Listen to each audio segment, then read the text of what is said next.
Lucky Stiff, The Lucky O'Toole Vegas Adventure Series, Book 2, by Deborah Coonts. Narrated for you by Patricia Santamasso. Chapter 1. Millions of enraged honeybees had done the impossible. Single-handedly, they had brought the Las Vegas Strip to a standstill. Alerted by our limo driver, who was stuck somewhere in the mess, I bolted out the front door of the Babylon, down the drive, and screeched to a halt at the Strip. Momentarily speechless, I joined several hundred Vegas revelers gathered in clumps. Gawking, they encircled a large tractor-trailer. The cab lay on its side. I could see the driver still trapped inside, staring out at us. Momentum had wrapped the trailer around the cab. The thin aluminum skin had given way, exposing smashed and broken hives. A trickle of golden goo, which I assumed was honey, oozed from the trailer's open wound. Clouds of bees launched themselves through the jagged tear into the cool night air. They swarmed over and through the crowd like tiny avenging angels. The mass of hurtling bodies and flashing wings reflected the multicolored signs on the Strip in a free-form light show that put the Fremont Street experience to shame. Lifting half-full glasses in salute, the crowd oohed and awed, as if this was another Las Vegas extravaganza provided for their benefit. The party atmosphere lasted but a minute or two, right up until the bees got angry. Swatting and twitching, the revelers did the bee dance. Then, realizing the bees meant business and outnumbered them by a large margin, they tossed their glasses and bolted. I never knew drunk people could run that fast. Like a herd of wild horses in a mad panic, they stampeded past me, making a beeline for the relative safety of the hotel. I was congratulating myself on my mixed metaphor when one of the little swarmers decided my neck was the perfect place to bury its stinger. "Damn!" I slapped at the tiny creature, then plucked its squashed body from my skin and tossed it away. For such a small thing, it sure packed a punch. The pain galvanized me to action. I ran upstream through the crowd, heading for the truck. Jeffrey David Williston was right where I knew he'd be, in the thick of the action. Of course, I didn't have to be Einstein to figure that out. Jeffrey was the head of the World Association of Entomologists and their chief bee guy. For months, we'd been negotiating and planning the entomologists' conference at the Babylon, which would start the day after tomorrow. He had promised me we could populate an exhibit with millions of honeybees without incident. Fool that I am, I believed him, then. Now I wanted a piece of his ass. Reaching out, I grabbed his shirt sleeve, pulling him around to face me just as another little bugger planted a stinger in my left calf. Jeffrey's shirt still clutched in my fist. I bent down and swatted the bee away as I started in. "You assured me no one would ever know you'd carted millions of bees through the streets of Las Vegas. Well, they damn well know now. In fact, you told me honeybees were docile and wouldn't harm anyone." I waved my free hand toward the bees. "They sure as hell don't look docile now, do they?" I ducked, hiding as much of myself as possible behind Jeffrey as the angry swarm buzzed past. Several inches taller than my 6 feet, with hawkish features and deep-set eyes, Jeffrey was so thin he looked as if he hadn't seen a good meal in decades, making it hard for me to hide much of my bulk behind him. He didn't look at me. Instead, he concentrated on the bees, his eyes following them as they raced through the night.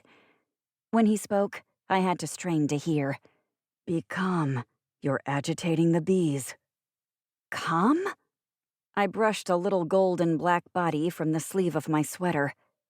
"Agitating the—" I paused, closed my eyes, counted to 10, then opened them again. Nope, still seeing red, so I repeated the whole counting thing. This time, when I opened my eyes, I was only seeing a slight shade of pink. Better. "Jeffrey," I started again, but he wasn't listening. "Do you think you could get someone to turn off all these lights?" he said, as he watched the buzzing cloud whirling around. "The bees are disoriented. We're going to have a hard time getting them back into their hives." "Turn off the lights? On the Strip?" "Sure. It'll only take me a minute." My voice was deadly. "Fortunately, I've been entrusted with the secret code to the switch that will kill the power to the beating heart of Las Vegas." Jeffrey looked at me, a quizzical look on his face. "You can't turn them off?" What was it about sarcasm that eluded brilliant minds? "Of course I can't turn them off. You'll have to think of something else." "Get me something to burn then. Quickly." His eyes again followed the billowing mass of bees. "A jackknifed tractor trailer, a cloud of angry insects, a first-class traffic jam, and a panicked mob aren't enough for you? You need to start a fire?" My eyes were getting slitty, a bad sign. "The bees are starting to sting. When they sting, they release an alarm pheromone that attracts other bees to help in the fight. Smoke can sometimes mask that pheromone." He turned and gave me the benefit of his full attention. "I think stopping the stinging first would be a good thing, don't you?" I slapped at another bugger attacking my neck, then stomped my feet. Maybe I was imagining it, but I felt bugs crawling all over me. Real or imagined, the bugs propelled me to action. Jeffrey's plan being the only viable one at the moment, I grabbed my push-to-talk and barked orders to security for barrels filled with something flammable. "Once we get the smoke going, that should stop the bees from attacking. Then call the fire department," Jeffrey said when I was done, his words heavy with defeat. "The bees are simply too riled up." "And, pray tell, what will the fire department do?" "They'll have to knock the flying bees down with foam." A baleful expression settled over Jeffrey's features. "That will kill them." "Don't look so hangdog. You're not going to make me feel guilty about massacring millions of bees," I lied. "That solves the flying bee problem. What about the crawling ones?" "I've called my team. They should be here any minute with the bee suits. We have to try to put the hives together, and then, hopefully, the bees will return to them." My hand began to cramp, so I let go of Jeffrey's shirt and swatted at a few bees crawling on my skirt. Since I knew nothing about taming bees, which sounded as improbable as teaching fleas to dance, and Jeffrey's plan was the only one we had, I decided to go with it. "Okay, work your magic. I'll call the fire department." He started to speak, but I held up a finger to silence him. "And the police department needs to cordon off this area before these bees do a real number on someone." "I'm sorry," Jeffrey whispered, his eyes again turned toward the sky. "That's okay. I'm sure you didn't envision the truck dumping its load." He turned and looked at me, his eyes struggling to focus. "I was apologizing to the bees, not to you." "Of course you were." I felt the color rise in my cheeks as I wrestled for self-control. "Get these bees out of here and clean up this mess." I poked Jeffrey in the chest for emphasis. "But first, get the driver out of that truck before the bees eat him alive. Do it now." He gave me a look that told me, in no uncertain terms, I had exhausted my usefulness, then turned back to his charges. I paused to make sure he was moving toward the cab of the truck before I turned to stalk off in a vain attempt to keep my dignity intact. I refused to slap at a bee that had punctured my elbow. Stung, dismissed, and more than a little browned off, I fought the urge to wring Jeffrey's scrawny neck, which was a bad idea anyway. Then the bees would be my problem. You see, problems are what I do. My name is Lucky O'Toole, and I am the head of customer relations for the Babylon, the most over-the-top resort casino on the Las Vegas Strip. And as such, the hotel's entertainers, employees, and guests, oh yes, the guests, the weird, the wacko, the drunk and disorderly, the slightly naughty, and the truly wicked, are all my responsibility. I started in the business when I was 15. In the intervening years, I'd dealt with cockroaches, snakes, cats, both man-eating and domesticated, dogs, various reptiles, poisonous, venomous, and vile, and rodents, four-legged and two-legged. But tonight was my first experience with bees, and frankly, I was at a bit of a loss. Tired of offering my exposed skin to irate insects, I'd decided total retreat was the better part of valor when my phone rang. I flipped it open. O'Toole? Oh my God, oh my God, oh my God. Paolo, calm down. What's wrong? Paolo drove our limo on the late-night shift. The bees! The bees! They're coming after me. How do they get into the car? Oh my God! Mary Mother of God, protect me! A staccato mix of English and Spanish, he fired the words at me. Help me! Where are you? In the limo, behind the fallen-over truck. I squinted my eyes and stared beyond the light into the darkness. I caught the glimmer of silver and the reflection of light on black, like a black hole in the night. I see you. I'll be right there. I bolted toward the car, my arms crossed in front of my face, breathing through the loose weave of my sweater. I had no intention of discovering what it would be like to inhale an enraged bee. Bees crawled all over the car. I could just make out the filmy aura of Paolo's face peering at me through the driver's window. He waved his arms frantically, as if fighting off an invading horde. Using the sleeve of my sweater, I brushed the bees off the handle and wrenched the door open. Paolo recoiled at the cloud of insects that swarmed through the opening. I reached in, grabbed his lapels, and lifted the small man clear of the car, setting him on his feet. We both ran like hell up the drive and through the front door, which we slammed behind us. Our backs pressed to the glass, we sagged against it, fighting for breath. Color was returning to Paolo's face. Dotting his otherwise flawless Latin complexion, I noticed several red welts. I'm sure I sported a set of my own. I don't know about you, but I'm asking for hazardous duty pay, I said, when air again filled my lungs and I was no longer teetering on the brink of homicide. Hazardous duty pay? What is this? Ask your boss when you insist on a raise. Paolo crinkled his brows. You are my boss.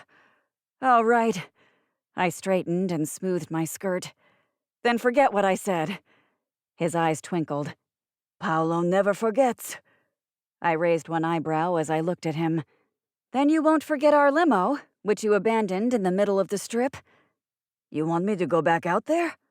I bit back a smile at his stricken look. When it's safe, get the car.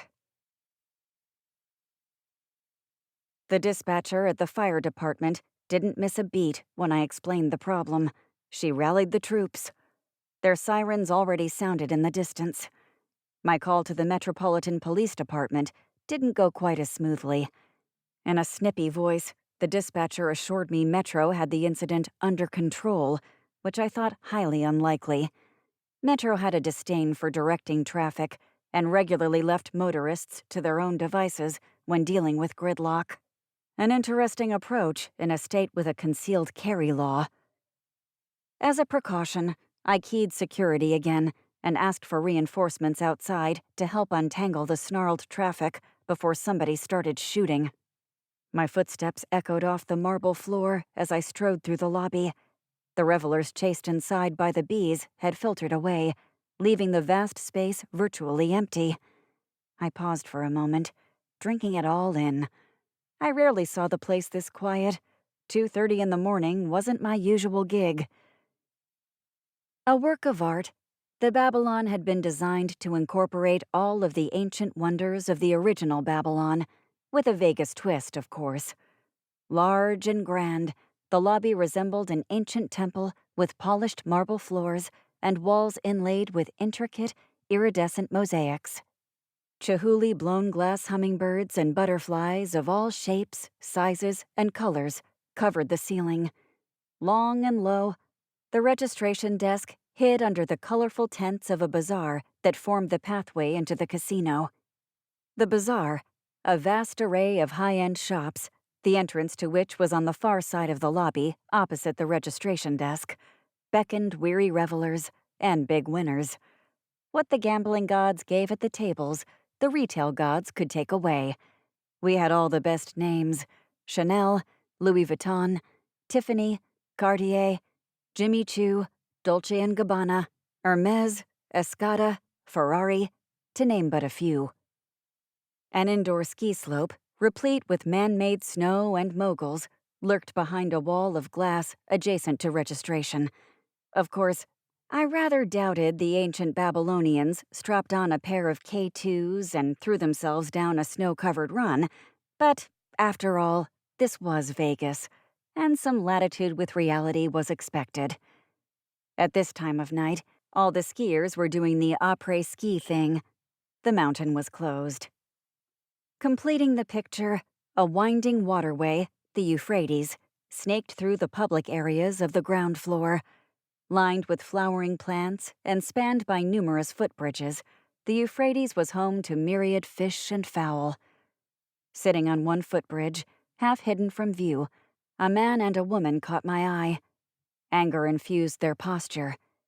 Even with their backs to me, I could tell their conversation was not a pleasant one.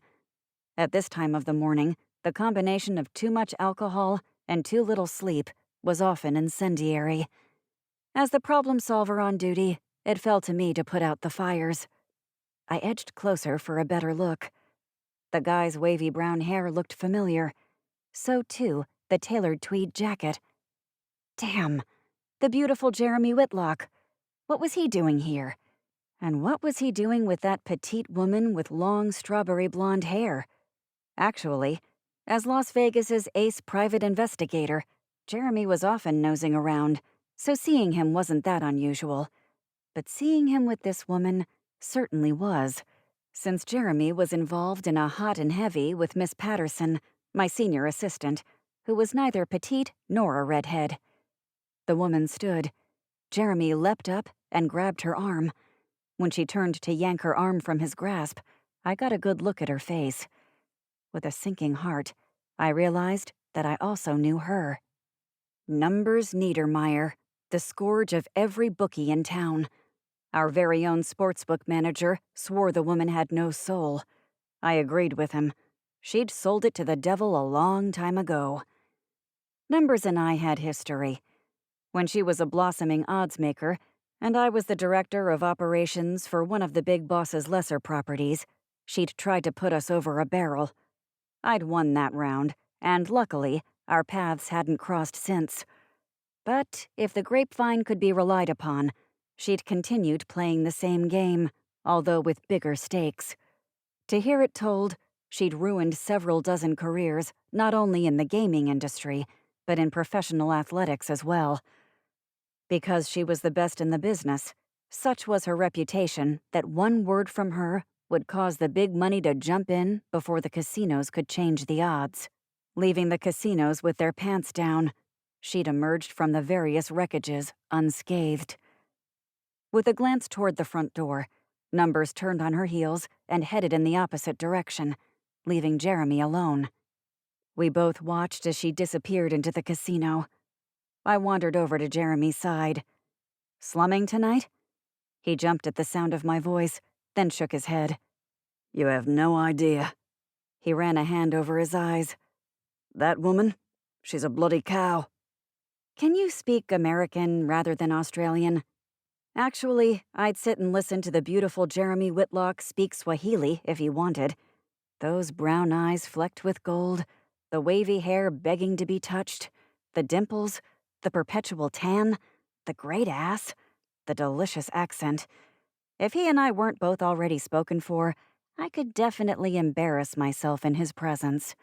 His dimples flashed, then disappeared. "Rubbed you the wrong way, did she?" I asked. She has a habit of doing that. For all the years I've known her, I've been convinced she sees no reflection when she looks in the mirror. I take a good look at Jeremy. He looked whipped, and more than a little peeved. "Is she involved in one of your investigations?" "Up to a pretty little neck. I just can't prove it. Yet. She's as cunning as a shithouse rat." My thoughts exactly. I glanced at my watch, almost 3 hours into the new day. "Is there anything I can do?" "No, but thanks." I didn't think he'd accept. Client confidentiality and all of that. But he looked so miserable I had to offer. "You look beat. Are you going home?" "No, I'm bunking with your right-hand man these days." I'm not sure I'd put it quite that way. Somebody might get the wrong impression. Clearly too tired to smile, Jeremy gave me a peck on each cheek and an unenthusiastic little wave as he turned to go. I watched him until he disappeared into the casino. I spent the next hour wandering among the tables and slot machines as the gambling day wound down. A cloud of smoke hovered above the thinning crowd. Having abandoned the rows of empty slots, the cocktail waitresses lurked near the few tables still hosting some action. At the beginning of the evening, the waitresses wore broad smiles and little else. Now the smiles were nowhere to be found, and the women looked cold and miserable as they shifted from one foot to another. I marveled at their composure. A long night in the mandatory stilettos would have reduced me to tears. A small crowd of Babylon employees clustered around a lone slot machine. Paxton Dane, a long, tall drink of Texas charm and the gaming control board's expert on cheating. Actually, he was an expert on lying and cheating, but that's another story. Was holding forth on all the latest ways to rig slot machines for a large payout.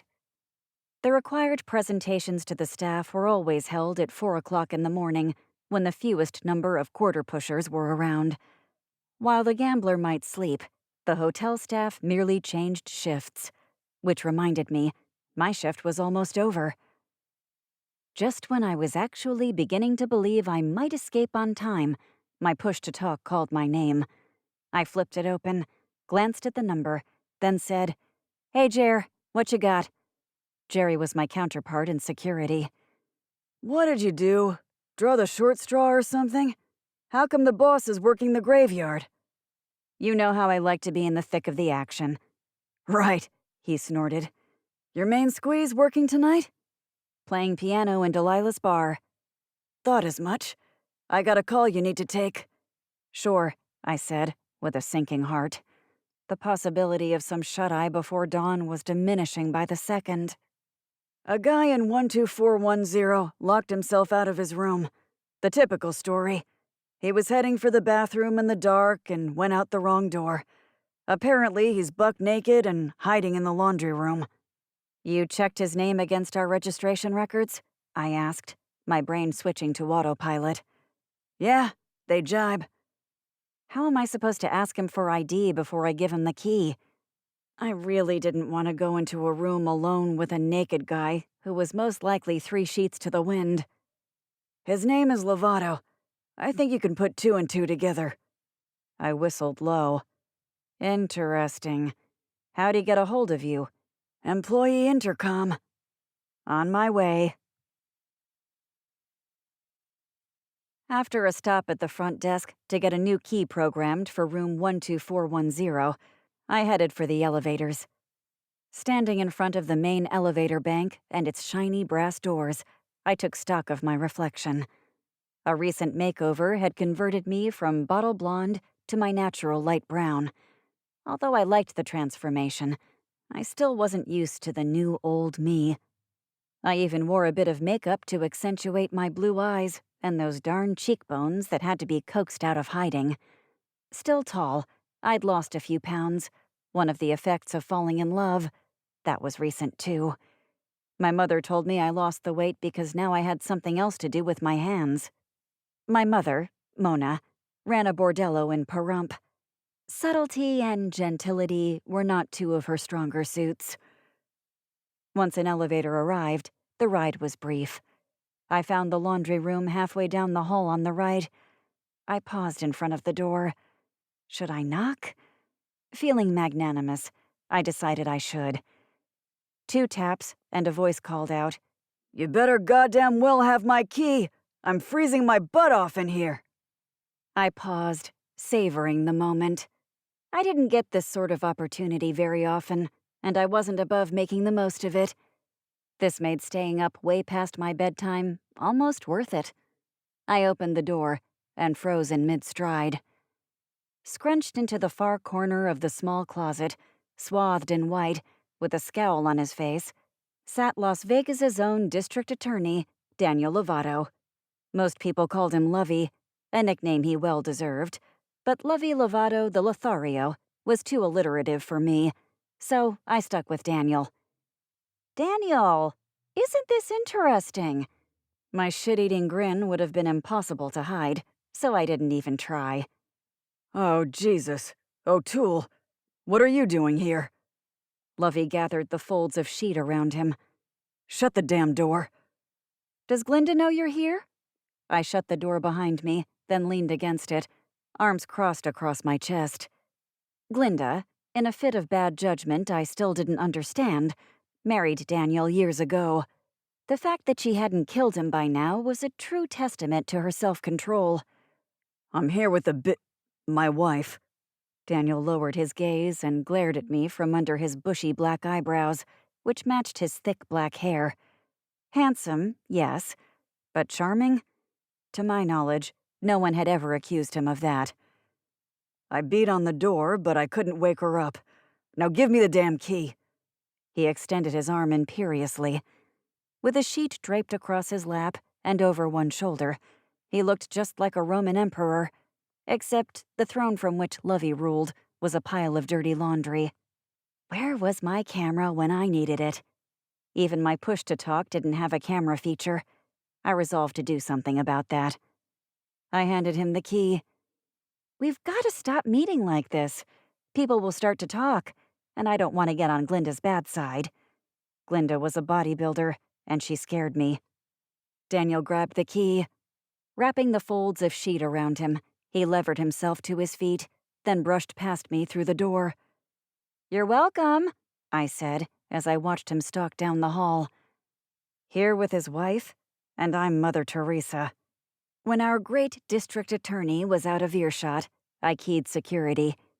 Jerry answered immediately. You okay? Any problems with the naked guy? Everything's fine. But do me a favor. Keep the last 24 hours of video from the hallway in front of 12410. I paused as I watched the district attorney let himself into his room. And you'd better keep the next 24 hours as well. I don't know what games are going on up here, but I have a hunch we had better do some prophylactic CYA. My day is officially over, I announced to no one as I rode the elevator to the lobby. Teddy would still be in Delilah's bar tickling the ivories, so I headed in that direction. Time to round him up and hit the trail. 2 months ago, Teddy became the new man in my life. Actually, that's not really true. 2 months ago, he became the new man in my bed, not that there was an old one. Prior to that, we'd been platonic best friends. Then, out of the blue, Teddy got a wild hair and kissed me right in the middle of Delilah's bar. That kiss had changed everything. Delilah's bar, an oasis in a vast forest of machines and table games designed to relieve gamblers of their money, sat under a colorful tent on a raised platform in the center of the casino. Flowering bougainvillea streamed from latticework suspended between columns. Water gurgled from fountains and trickled down the wall behind the long bar. Thankfully, the televisions had been turned off. One lone patron, a cigarette dangling from his lips, played video poker at the far end of the counter. Our head bartender, Sean, wiped down a glass with a bar rag. He nodded and smiled as I climbed the steps. Your man's a real hit. I took a seat on a stool and turned my full attention to Teddy, who was seated at the baby grand. As Teddy played, he studiously ignored his audience of one, a lady seated close to him who had kicked off one shoe and was running her bare foot up his leg.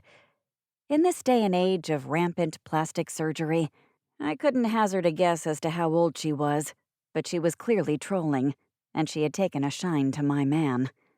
She had good taste. He was beautiful. Spiked blonde hair, chiseled features, sparkling blue eyes surrounded by lashes females would kill for, broad shoulders, small waist, perfect ass. When near him, I found it next to impossible to keep my hands to myself. Teddy's real name is Ted Kowalski, but when I brought his show to the Babylon, he was known as the Great Teddy Divine, Las Vegas's foremost female impersonator. Everybody assumed he was gay, but they were wrong, big time. He's not even bisexual, which makes it nice for me. Now Teddy busies himself writing songs and hoping for a music career. Juilliard-trained with a Harvard MBA. I had no doubt he'd get it. But in the meantime, he wrote music when the spirit moved him and played the piano in Delilah's on the nights I worked the graveyard. In addition, he still had his hand in the female impersonating thing. He now produced the show and was the headliner's understudy in case of an emergency. I'd never tell Teddy this, but secretly, I was glad when he hung up his dress. Having a lover who looked better in my clothes than I did was more pressure than I thought it would be. In addition, now I was the beneficiary of all his hand-me-downs, another plus.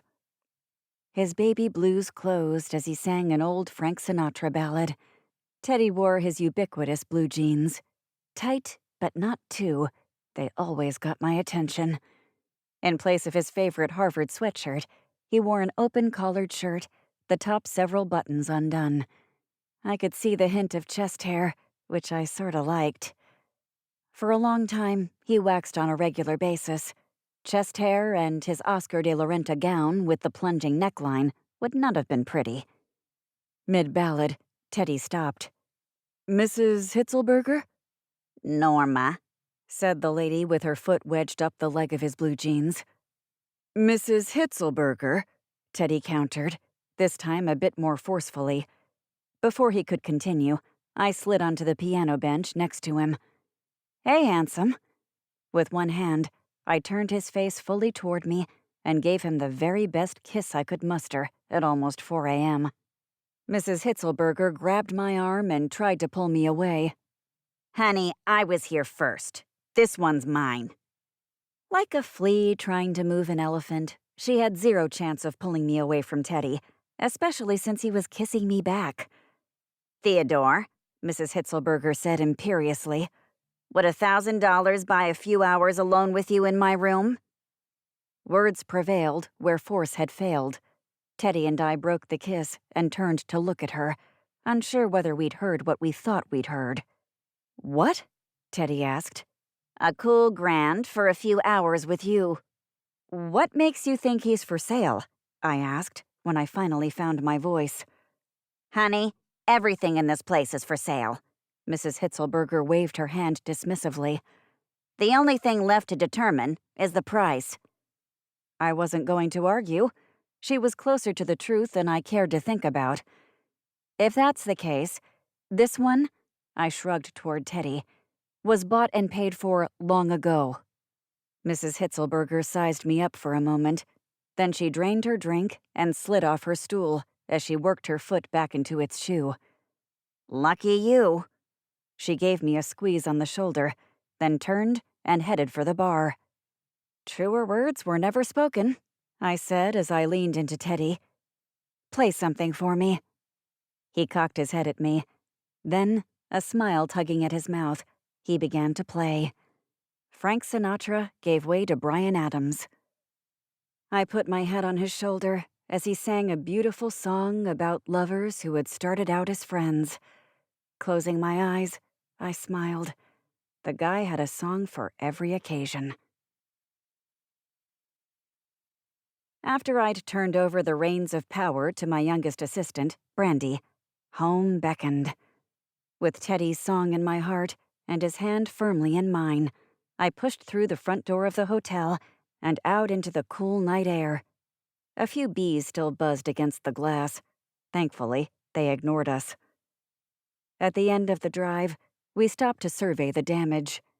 In full turnout gear with hastily rigged veils attached to their helmets and all openings bound with tape, the firefighters still manned the open hoses, washing dead bee bodies into the gutters. A commercial tow truck had righted the cab of the tractor-trailer. Men in white suits and veils worked on the shattered hives. Despite the conspicuous absence of the Metro Police, traffic again crept down the strip. "What happened here?" Teddy asked. I gave him a brief summary as I pulled him away from the lights of the strip and into the velvety cloak of the darkest time of night. "I was wondering about those red welts on your neck. I knew I hadn't put them there, and you aren't the type to engage in extracurricular necking." Teddy wrapped his arm around me, pulling me close. The guy knew me pretty well. Bees are going to be the least of my worries this weekend. How can I help? He gave me a quick kiss on the temple for no apparent reason. I liked it. Keep me relaxed. They say sex is one of the great stress relievers. I like the way you think, Mr. Kowalski. I looped an arm around his waist. With my free hand, I grabbed his hand dangling over my shoulder. The heat of the summer had finally broken, leaving the air as smooth and refreshing as a fine wine. We strolled the few remaining blocks in silence, savoring the quiet and the dark. Most of the stars had faded in anticipation of dawn, but one or two still twinkled valiantly. Except for a few bats winging in the darkness, the world was still. Conveniently, home for both Teddy and me was a tower of glass and steel called the Presidio, located behind the Babylon. Your place or mine? Teddy inquired as he held open the front door for me. I like sleeping at your place. Waking up in a man's bedroom makes me feel naughty. Naughty is good. Teddy shot me a grin as we stepped in the elevator. He inserted his card and pressed the PH button, then folded me into his arms. As long as you restrict yourself to this man's bedroom. Shouldn't be a problem. One man at a time is all I can handle, I murmured as his mouth closed over mine, setting my every nerve afire. How he did that remained an intoxicating mystery. But as they say, better not to look a gift horse in the mouth. The ride to the top floor passed without notice. At the ding of the bell announcing our arrival, we unclenched and staggered out of the elevator into the middle of Teddy's great room. I leaned one hip against the sofa and grabbed Teddy's shoulder. Stand there a minute, will you? I bent over and shucked off a shoe, then shifted feet and shucked the other. Better. Let me help you. With a glint in his eye, Teddy boosted me so I was sitting on the back of his sofa, feet not touching the floor. He stepped between my legs, and I wrapped them around his waist. He eased off my sweater, then went to work on the buttons of my blouse. I watched as he deftly worked through the lot of them. While the future with Teddy still looked a bit murky, the present was shaping up nicely. Woman, you have the most incredible underwear. He hooked a finger under the strap of my black lace bra and worked it down my arm. His breath caught when the sheer fabric fell away. My mother always told me fast cars and short skirts got a guy's attention, but the lingerie sealed the deal. His skin on mine shot sparks of warmth to my very core. She knew what she was talking about. Teddy looked at me, his eyes the deepest shade of blue. He looped one arm around my waist. She should. Warming to the game, I snaked my arms around his neck. But I don't want to think about my mother right now. I don't want to think about anything. Have it your way. My body anchored to his arm firmly around my waist. Teddy bent me back.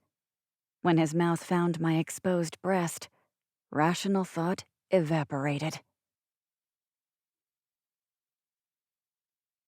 Chapter 2. Don't you know somebody named Numbers Neidermeyer? Teddy asked. I folded aside the sports section of the afternoon paper to look at him. Half submerged on the opposite side of the hot tub, he hid behind what looked to be the front section. Bright daylight streamed in the windows when we had gotten to sleep. Entwined, we had slept the day away and had almost slumbered through the cocktail hour, which would have been a crime against nature since I didn't have to work tonight.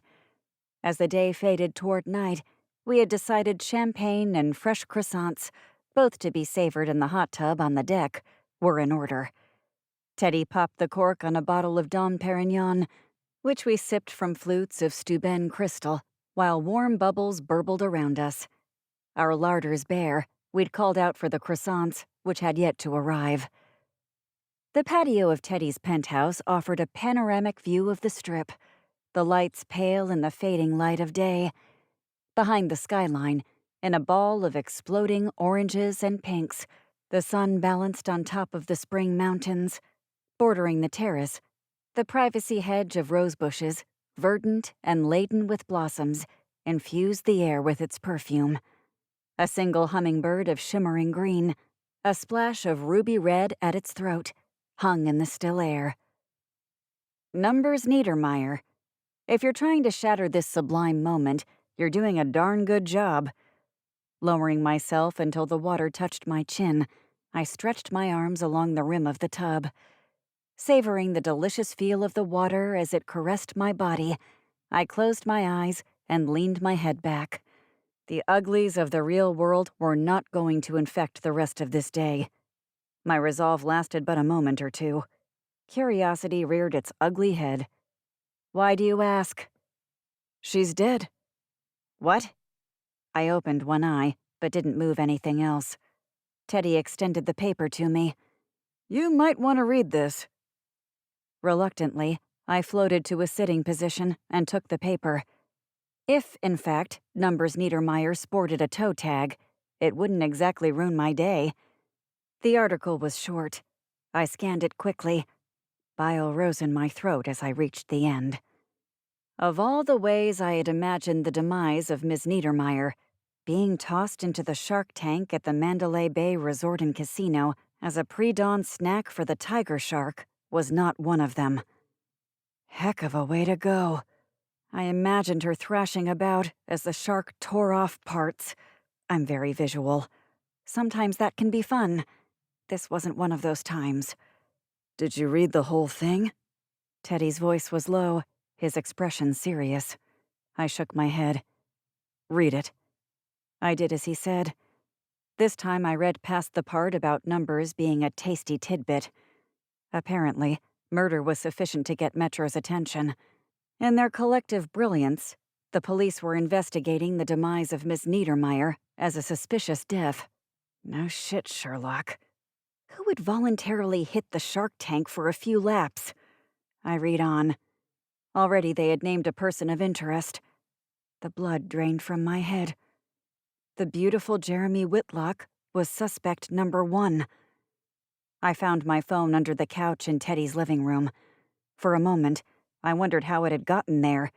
Then the warmth of the memory washed over me. Oh yeah. Clad in jeans with a hole in the right knee, Teddy's Harvard sweatshirt, and an old pair of Merrills on my feet, I sat cross-legged on the floor. Flipping open the phone, I hit number 3 on the speed dial. Brandy answered on the first ring. "Customer Relations, Brandy Alexander speaking." "Brandy, what are you doing there?" I rose to my feet. In a few strides, I had crossed the room. I grabbed my second set of car keys off a hook by Teddy's door and jumped into the elevator he was holding for me. He'd already pressed the button for the garage. I gave him a quick kiss goodbye before the doors closed. "Wasn't your shift over a couple of hours ago? Where's Miss Patterson?" "She's at home. Something about Jeremy. She said she'd call when she headed my way, but I haven't heard from her." The girl sounded exhausted. "Why didn't you call me?" I tapped my foot as I descended.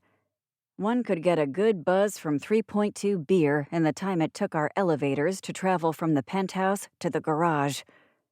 "I was about to. I didn't want to get anybody in trouble." The doors opened, and I ran for my car, a 30-year-old Porsche 911. Like its owner, the car could be temperamental. I said a few quick prayers to the car gods as I folded myself into the tiny vehicle. Someone my size didn't so much drive the thing as wear it. "We both told you, Brandy. We are a team. The only thing you can get in trouble for is lack of communication. I can't pick up the slack if I don't know whose rope it's in." "I'm sorry." Now she sounded devastated. I gave myself an internal tongue lashing as I shifted the phone to my right ear. Holding it with my shoulder, I turned the ignition. The engine caught with its recognizable low growl. "No, I'm the one who's sorry. 2 months on the job isn't a long time. You're doing great. Now go home. Get some rest." "But there's no one here." "Call Miss Patterson. Tell her to stay put. Then call security. Speak to the supervisor on duty. Ask him to cover for you. He won't say no. Then forward the phones to his cell and hit the road." I piloted the car through the garage to the exit. I'll be there as soon as I can. I'm leaving home now, but I have one stop to make.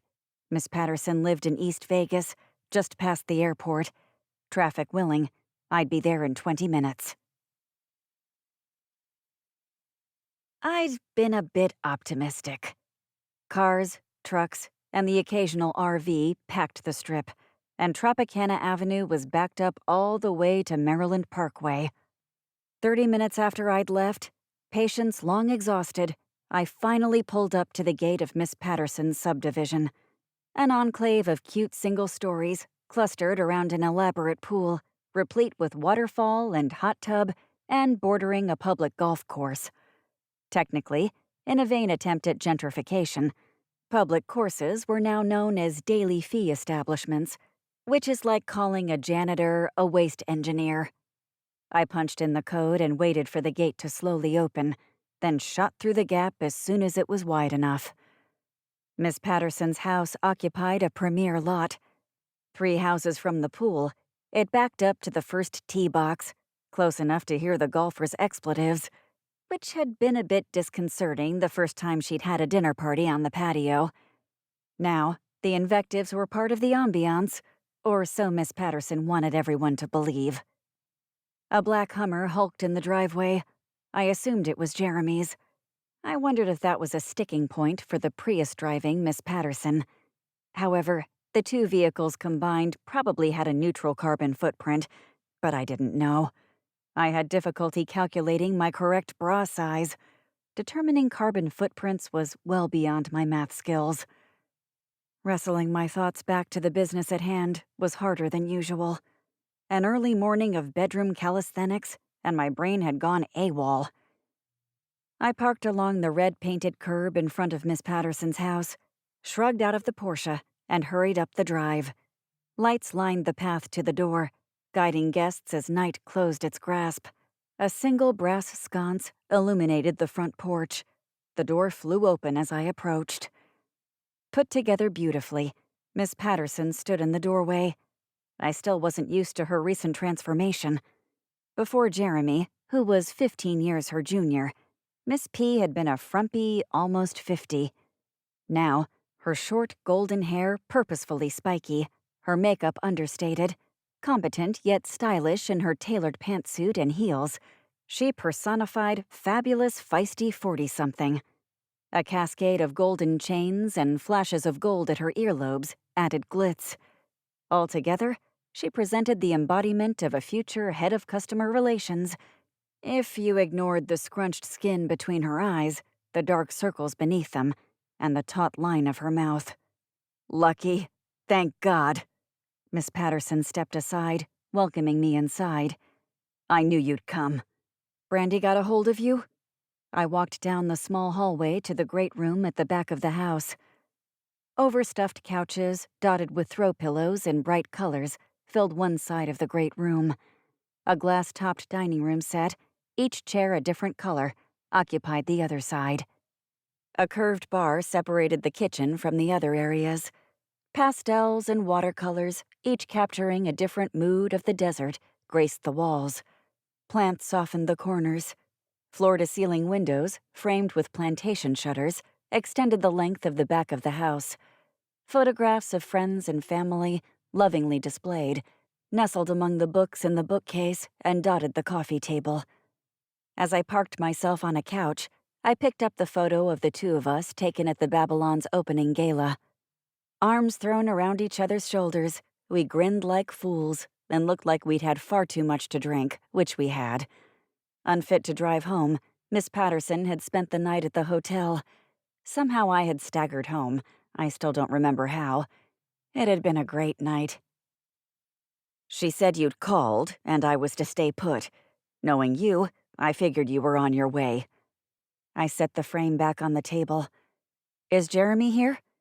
Miss Patterson paced in front of me, wringing her hands. She cast a furtive glance out the back windows. He's sitting on the patio by himself. He refuses to come in. Has he been drinking? She shook her head. No, he just sits. I was afraid to leave him like this. I can't tell if he's angry or scared.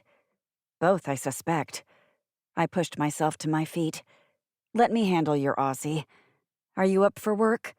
Brandy's catatonic after 14 hours on the job, and I have a 9 o'clock dinner with the big boss. Work sounds like the tonic I need. Miss Patterson straightened her shoulders. I can handle the office if you can figure out how to get Jeremy out of this mess. You got it. My voice held more confidence than I felt. Clearing people in murder investigations was a bit outside my areas of expertise. Now, if he had a pesky little rash, I'll give it my best shot, I said, as I gave her shoulders a squeeze. While she was made of stalwart stock straight from America's heartland and could probably handle more than I could, a hug never hurt. Now scoot. I'll check in on you before my dinner. My eyes needed a moment or two to adjust to the darkness before I located Jeremy sprawled on a chaise near the back fence. Mind if I pull up a chair? I asked, as I dragged one over to him. If he glanced up, I couldn't tell. Man, I really blew it giving that cow such a mouthful. Nothing like being a dickhead for the cameras. Jeremy's voice, while tired, still had a sharp edge. It doesn't mean you killed her. I paused for a beat. You didn't, did you? Don't be a dill. Not being fluent in Aussie slang, I'll take that as a no, I said, as I leaned back on the chaise and stared up into the velvety darkness. Living under the canopy of light over the strip, I'd forgotten how many stars hung in the night sky. Want to tell me what happened? In American? I don't know what happened. My client hired me to check out her hunch that somebody was playing fast and loose in the sportsbook at her casino. The house had lost money it shouldn't have. And that led you to Numbers Neidermeyer? Not directly. I wasn't checking leads as much as following hunches. I hit a nerve when I cornered Miss Neidermeyer. She lit into me. I didn't handle it well, but I didn't kill her. Is that what you told the police? Yeah. Your buddy, Detective Romeo, banged on the door here around noon. He wanted to talk. I didn't see any harm in that, so I agreed and followed him to the station. I told him everything I know, but the bloody wanker kept me there for 5 hours. He rolled over on his side, facing me. If I was going to kill anybody, right now he's at the top of the list. I could see Jeremy's eyes, but the darkness shadowed his features, hiding any emotion lurking there. However, the line of his body betrayed his anger. Understandable. Secretly, I was glad it was Romeo. The kid owed me big time. How do you think they tied you in so fast? I've been wondering the same thing myself. Somebody must have ratted me out. Yeah, but who? The casino was practically deserted when I saw you two going at it. Were you the big mouth? Jeremy asked, his voice tight. To quote a good friend of mine, don't be a dill. I shivered. The night air had turned cool. Even Teddy's sweatshirt wasn't quite enough. Who's your client? You know I can't tell you that. If it's any consolation, I didn't tell the police either. Last time I checked, this country had done away with thumbscrews and waterboards. You don't have to tell the police anything. I do if I want to keep my PI license, but my client isn't germane to the investigation. At the time, I hadn't given her a report, so she didn't know anything. Except what she suspects, I reminded him. You're splitting hairs with the police. Not wise considering they have your neck under a boot. You'd better tell them. And if I'm going to help, you'd better tell me. Your young detective is in over his head, Jeremy said after a moment of staring into the darkness. He let me run him around a bit, but I suspect he'll figure out he's been had and come sniffing around again. When he does, I'll tell him then. A wise man. I rose to go. So tell me, where do I start turning over stones? Jeremy followed my lead, pushing himself to his feet. The yellow brick road starts with your Aunt Matilda. Aunt Matilda? Terrific! Lately life had been going swimmingly. I should have known it wouldn't last. After a good look at Jeremy in the light, I'd sent him to the shower, then to bed for a couple hours of shut-eye.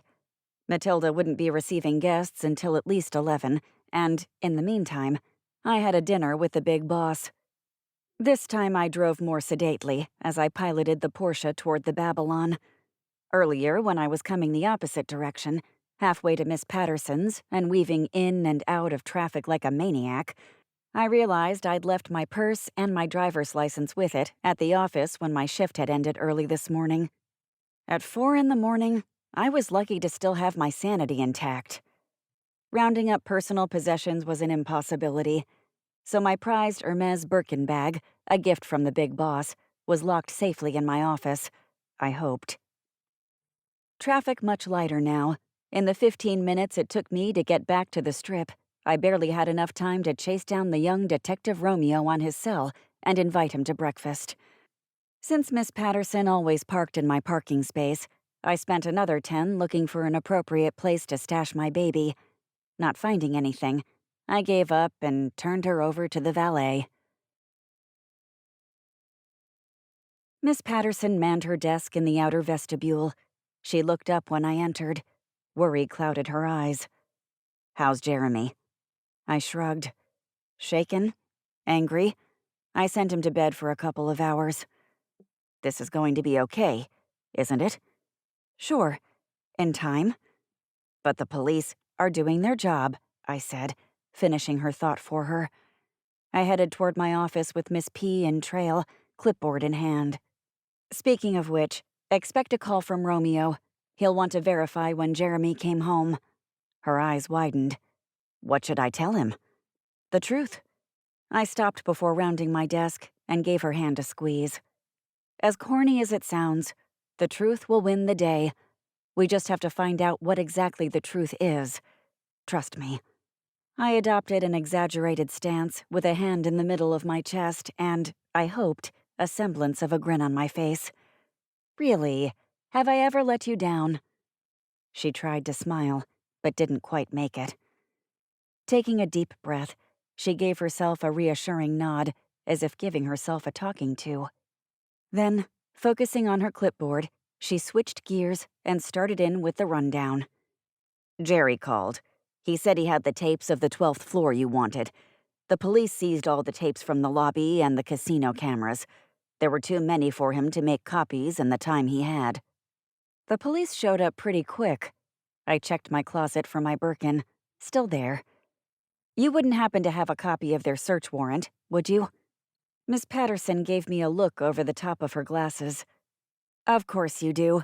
May I see it?"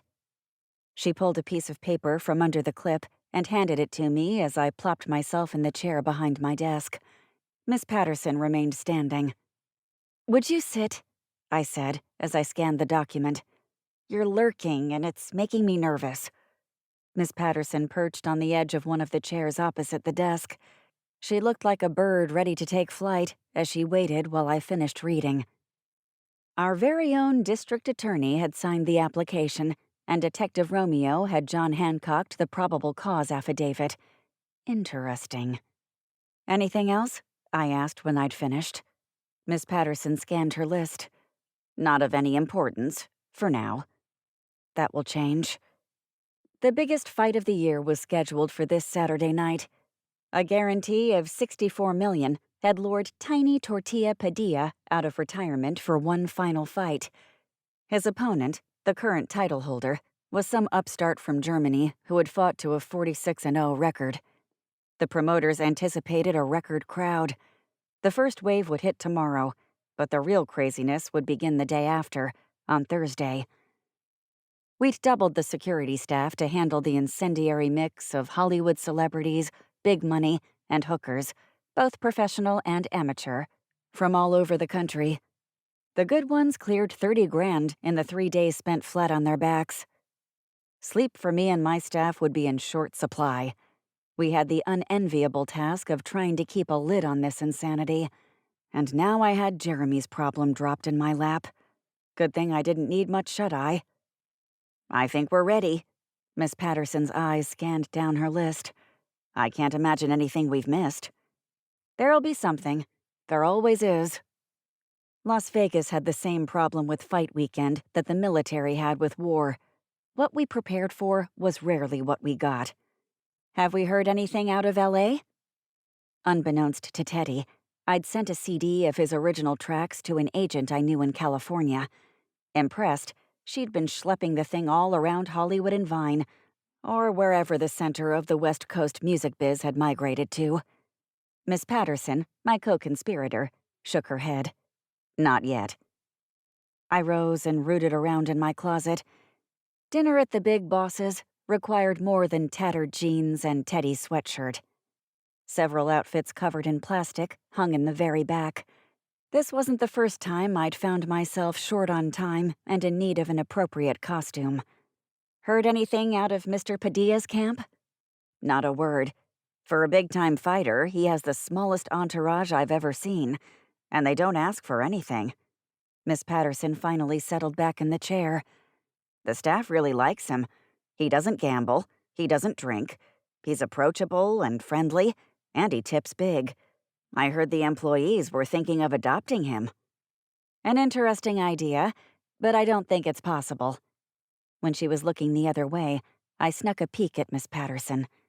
Worry still lurked under that brave face she wore. What about hiring him to teach our other important guests how to behave? You have anyone specific in mind?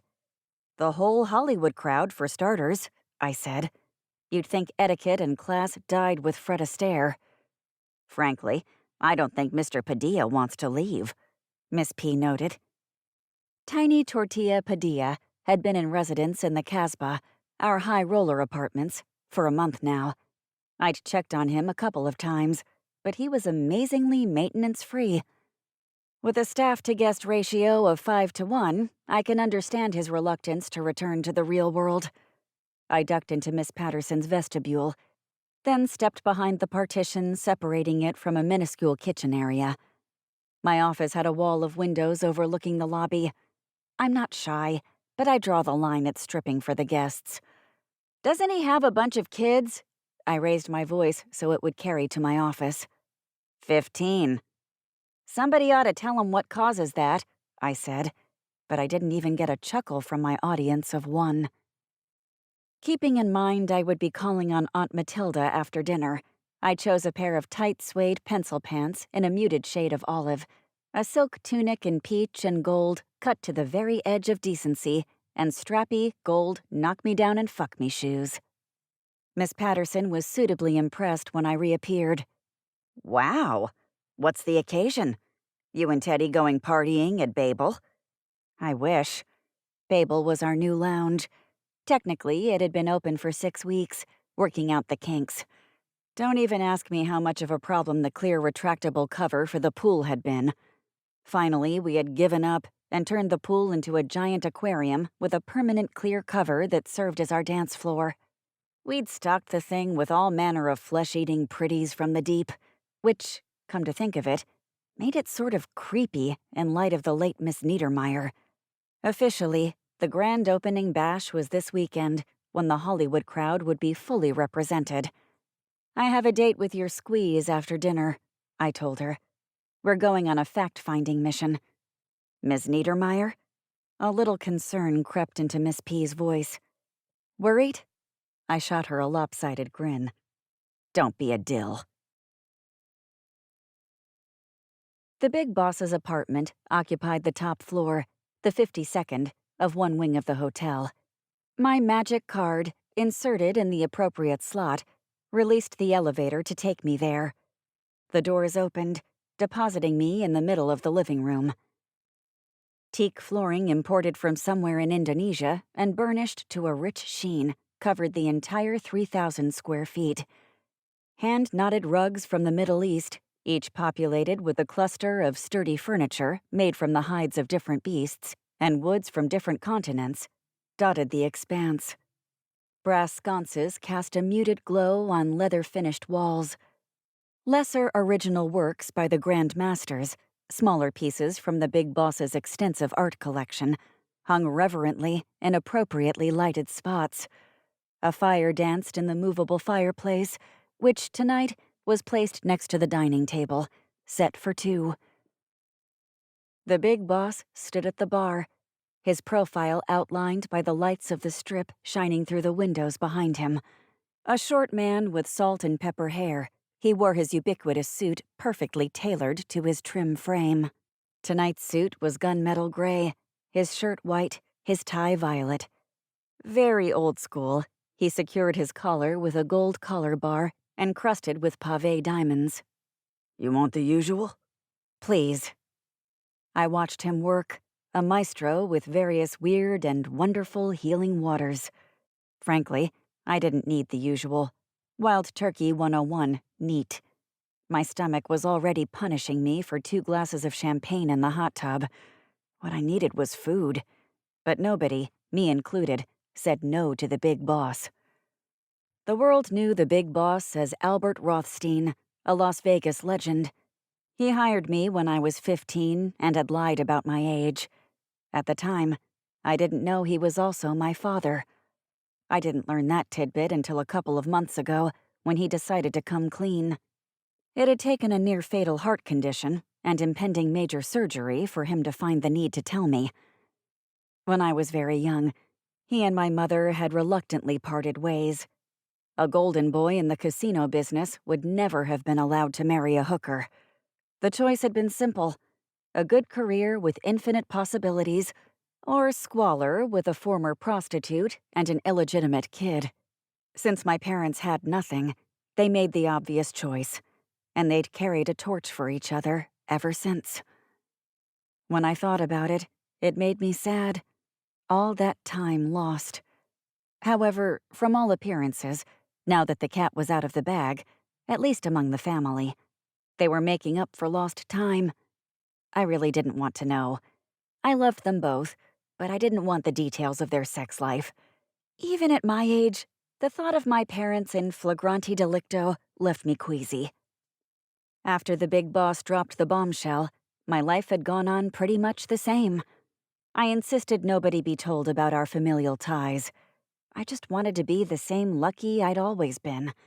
I wanted my colleagues to treat me as they always had. I did not want to morph into the boss's daughter. As far as I could tell, our secret was safe with the 4 of us: my parents, Teddy, and me.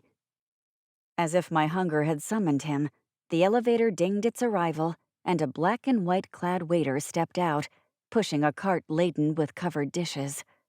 I felt like attacking, but instead, like a shark circling its prey, I prowled the edge of the room, pretending to be interested in the art on the walls, even though I'd seen it all a million times. On the verge of succumbing to my stomach's primal call and chasing the waiter into the kitchen, something caught my eye.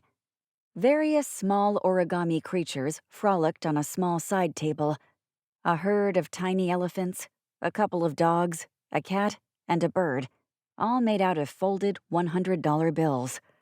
Smiling, I picked up one I couldn't identify and held it aloft, turning it around. That's supposed to be a swan, The big boss said as he took a spot at my elbow. He handed me my drink, a double old-fashioned glass filled with 3 fingers of amber liquid. I haven't perfected the folds yet. Damned arthritis isn't making it any easier. Up until a few months ago, I didn't think any disease was bold enough to attack the big boss. Heart trouble had opened the door, and apparently, arthritis had charged through. Life's a bitch and then you die. I hide my grin behind my glass as I took a sip. Like molten lava, the bourbon scorched a path down my throat, making my eyes water. And to think I hoped a daughter would brighten my old age, He countered, his voice muted so only I could hear, as he placed a hand in the small of my back, urging me toward the table. Hungry? Famished. I let my father steer me to my appointed chair, which he pulled out for me. He took the one opposite. An imperceptible nod from the big boss, and the waiter served us both the salad course, doffing the covers with a flourish. Baby spinach, pine nuts, goat cheese, avocado, and poached pears, all drizzled with balsamic vinaigrette. The salad was my favorite, and a staple on the menu at Tigris, the Babylon's 5-star eatery. The big boss didn't miss a trick. The waiter repaired to the kitchen, leaving us alone. I had just snagged 2 rolls from a silver basket in the middle of the table when my mother, Mona, dressed to kill in a tight blue suit, hot pink lace cami, and 5-inch heels, charged out of the hallway leading from the private areas of the apartment. Her stilettos clacked on the hardwood as she hurried in our direction. She fiddled with an earring as she gave me the once-over. "It's nice to see my daughter isn't suffering from an eating disorder." Her long brown hair was pulled tastefully back. A few tendrils softly framed her face, hiding remnants of her plastic surgery addiction. Her makeup, perfectly understated as usual, hid the rest. Tall and trim, a perfect size 6. She looked 20, if a day. A pox on her. "Eating disorders are all about control," I shot back, my mouth full of roll. "I traded the illusion of control for self-gratification years ago." The big boss choked, then reached for his water glass as his face turned red. My mother leveled her sternest gaze on me, a look that used to terrify me.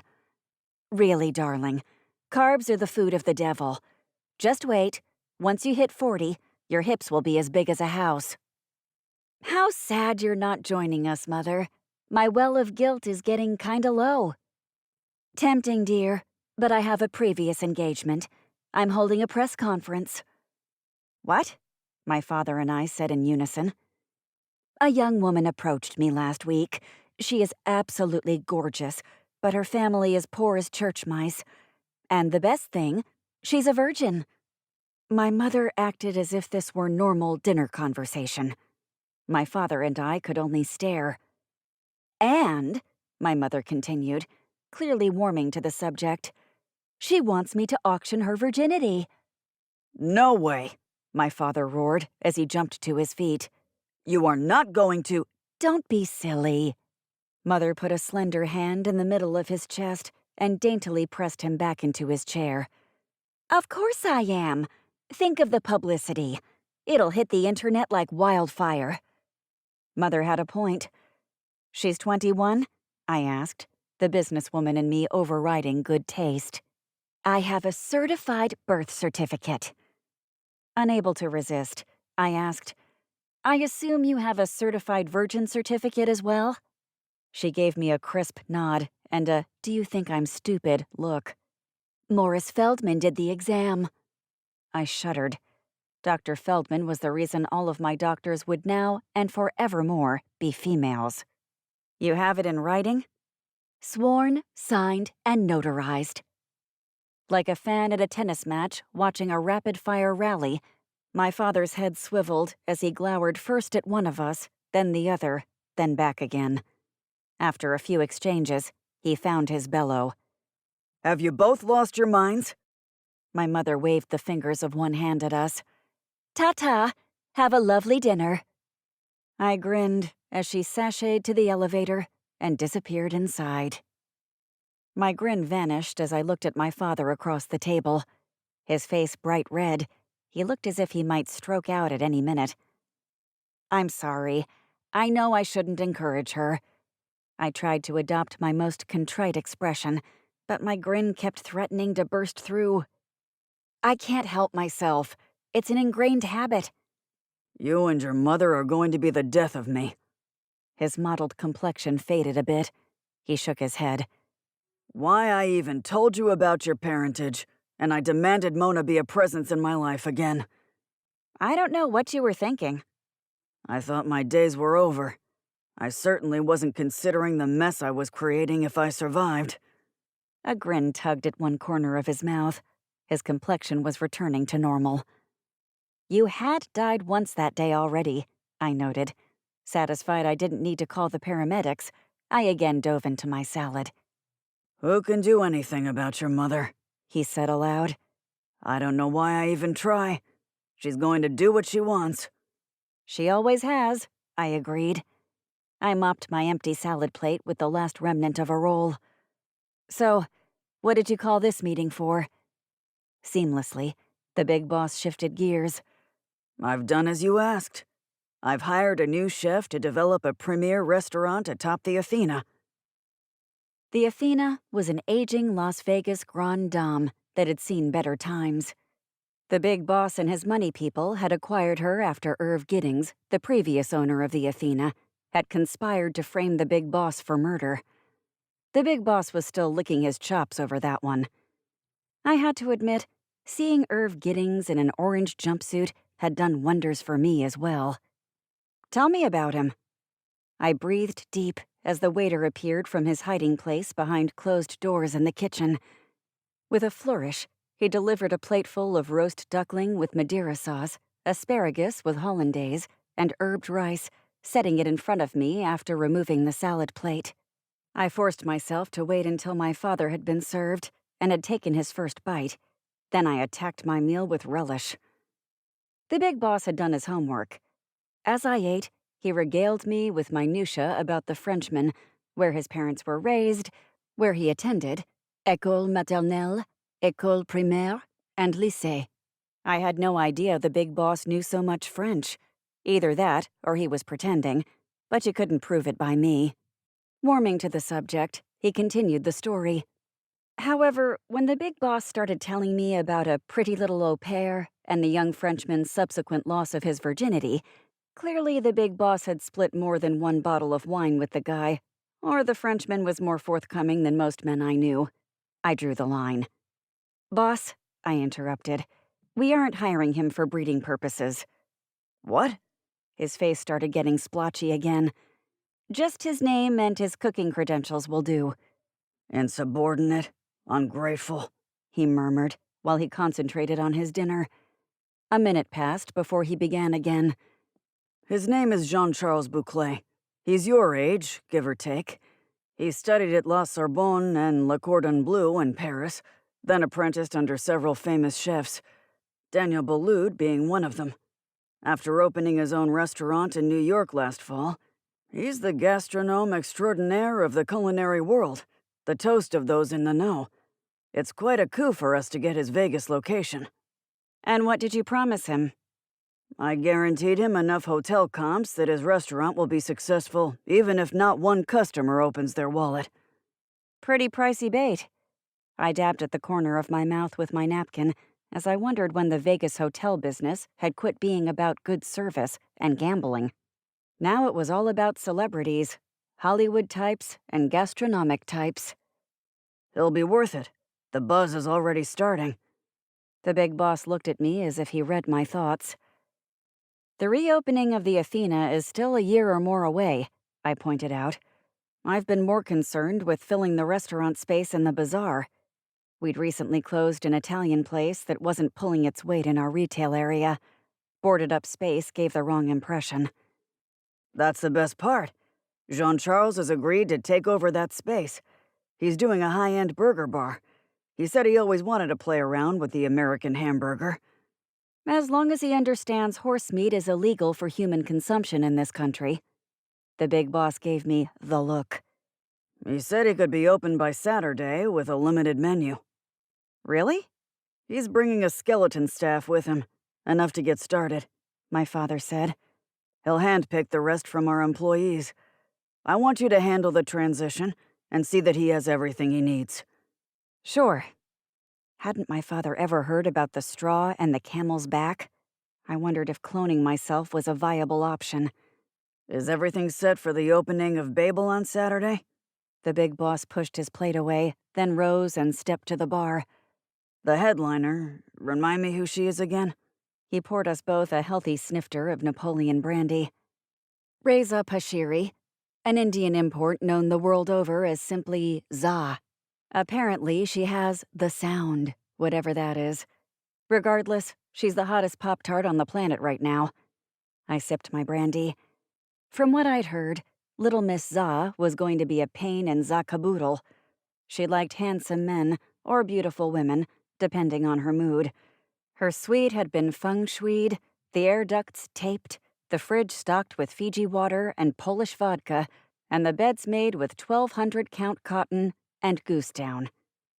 "I'm sending the plane to pick her up at the Ontario airport Friday," I explained. Oh.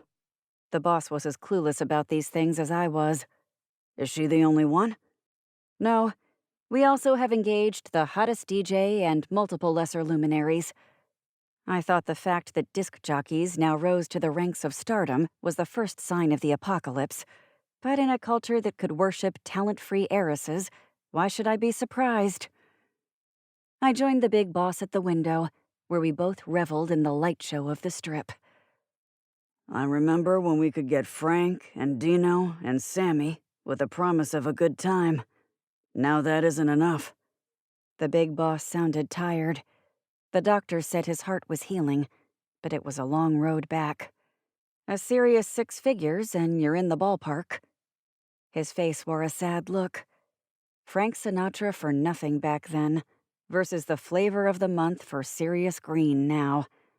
Somehow, pandering to the icons of pop culture felt demeaning. The rest of the evening with the big boss passed in pleasant conversation. Asking for my help with the new French guy hadn't required a meal, but lately my father had been looking for excuses to spend time with me. Frankly, I enjoyed our time together as much as he did, and was grateful for the opportunities to get to know him in a slightly different way. Even though our relationship had always been comfortable and warm, I needed to adjust to the overlay of family. Afterward, I had a few minutes to kill before leaving to meet the beautiful Jeremy Whitlock, so I took a turn through the casino. Casino design is a fine art, and the big boss had spent a cool $1 million on the plans alone. If the size of the crowd now packing the space was a measure of success, the designer had hit this one out of the park. All shapes and sizes gathered around the tables and occupied the chairs in front of the slots. Drinks in hand, young men trolled, eyeing the ladies as if sizing up heifers at the state fair. The women pretended to be disinterested, but they couldn't resist casting furtive glances as well. Everyone had apparently gotten the memo that, when in Vegas, tacky attire was de rigueur. Multicolored canvas looped from the ceiling, evoking an intimate Persian bazaar. Giant potted palms completed the theme. Flames burned at the end of bundles of faux reeds that were mounted on the walls under covered glass. Cocktail waitresses, clad in tiny, off-the-shoulder wraps, their waists cinched with gold braid, worked the crowd. Occasional shouts arose from the tables. The slots sang out to passers-by, but the clattering of quarters signaling a winner was no more. All the casinos had converted to slots that accepted bills but no coins, then printed a receipt for any winnings, which the patron cashed at the window or at kiosks located strategically throughout the casino. Someone who studied these sorts of things had determined players spent more when stuffing in bills. Apparently, each quarter they put into the machine served as a visual reminder of how much they were spending. We deferred to the experts, but I missed the clank of metal money cascading through a metal tube. Exciting and exhilarating, the sound defined Vegas, as did the normal haze gathered about the crowd. People smoked in Vegas as if the whole city had been declared a cancer-free zone. As I passed the final row of slot machines, a man seated at the far end caught my eye. Lean and lanky, his eyes dark hollows in his angular face, the ubiquitous cigarette dangling from his lips, he stared as if mesmerized by the whirling wheels in front of him. Everything about him appeared normal, except for the pith helmet with a short antenna extending out of the top that adorned his head. I leaned against the machines and watched him for a moment. Without the clang of quarters, it was impossible to tell if he was winning. He didn't look twitchy or cast glances over his shoulder. Still, he warranted a look. I grabbed my push-to-talk and keyed security. Jerry answered. "What you got?" "Are you at the monitors?"